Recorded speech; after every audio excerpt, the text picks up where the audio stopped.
Maybe you feel like me, but when I first started working After Effects, that program felt really overwhelming and intimidating.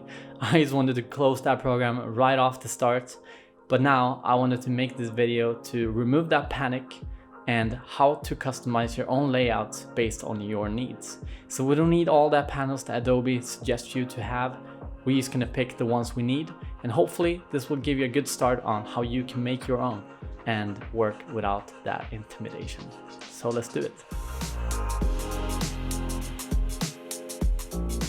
As you can see here, this is basically all the panels you can add into your After Effects layout, and maybe you agree with me, this is just too much. So now I'm gonna cover exactly this, how to remove clutter, make everything easier and clear for your specific needs. So let's start by going up in our top bar and clicking the 2 right arrows. This is defining the layouts you have available, and here you have Adobe's presets for different ones, including animation, color, effects, paint, and so on. But now we are going to recreate some layouts that I've been using specifically for UI animations and my strategy behind it. And then hopefully this will be a jumping off point for you to create your very own layouts.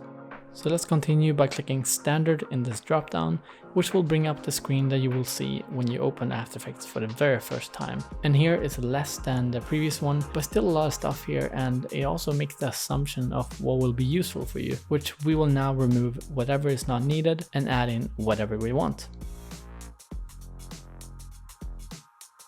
Now I'm just going to open an old project, the Tesla Cybertruck, just to get some right content in here and see how it works together. And the first good note is that any of these panels work in the exactly same way. You can drag them up and down, increase or decrease the size of them. You can do this at any time, and you can also reset the layout at any time you want. Up here on the left, I used to have the project, which you have the directory of all the files you have. You can go and right click and choose other columns you want to have here. You can basically do this as complicated or simplified as you want.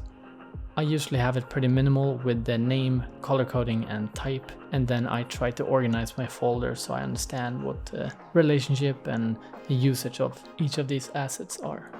Now we head over to the right side, and the first thing we're going to do is to just decrease the width here to keep it more compact. And then now we can start doing right clicks and choose close panel on anything we want to remove. And we can also adjust the height of these by dragging in the upper border of it.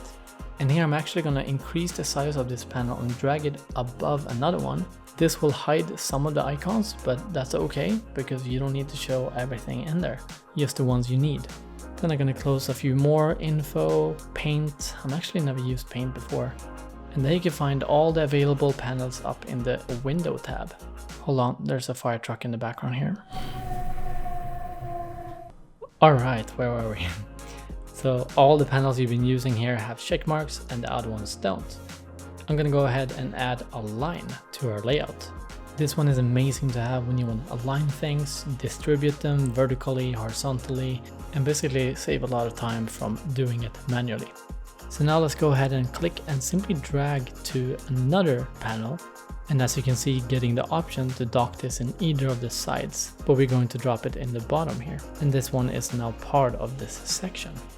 And then we move on by adding additional panels. Let's choose character. Straightforward, everything about type, color, sizes, line heights, all of that good stuff. I'm gonna stop right here and just explain what I'm gonna do now, and that is to re-anchor all of the panels we added, but add them in the very edge of the screen instead of the top column part. The reason for this is whenever you change the size of the timeline in the bottom, everything above will be affected by it. And we don't want that to be happening. We want to be able to distribute these panels in any way we want. We don't want them to change when we do something else. So let's continue redocking this and see how we can improve this. Gonna continue and add another panel, and this time is the paragraph one, perfect for your alignments, justifications and indentations. And he's placing this right under the character, also adjusting the sizes here so I see all the controls that I want. And then we go up in the window again and add another one. And as you can see, there's so many more to add on here, but I'm actually quite happy with this. And the only thing left is to add a custom plugin, which you can find in the bottom. In this case is the Motion 2.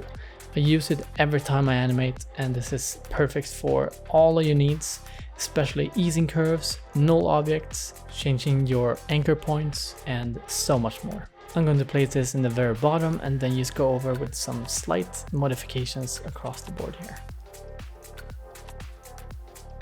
There we pretty much have it, and now I'm going to show you the difference we made now when adjusting the timeline. Our panels remains perfect without being affected. So now when we feel happy with this, let's go up in Window, Workspace, and then in the bottom you can say Reset Standard to save the layout if this was someone you tweaked. Save changes, or as we do now, save as a new workspace. Select any name you want and that will appear in the top bar or the overflow dropdown. And as you can see here, here's two layouts that I frequently use: desktop, which is the same as we did now, and then mobile. And mobile is especially different because it's a vertical space instead of horizontal, and I place all the stuff here in the top instead of in the sidebar. So there we go, and now we are done and you are ready to go building your own custom layouts. Once again, thanks a lot for watching, and I hope you liked this one. Let me know in the comments what you want to see next, or if you have any questions, I'm super happy to get back to you. Subscribe for more, and I'll see you very soon again.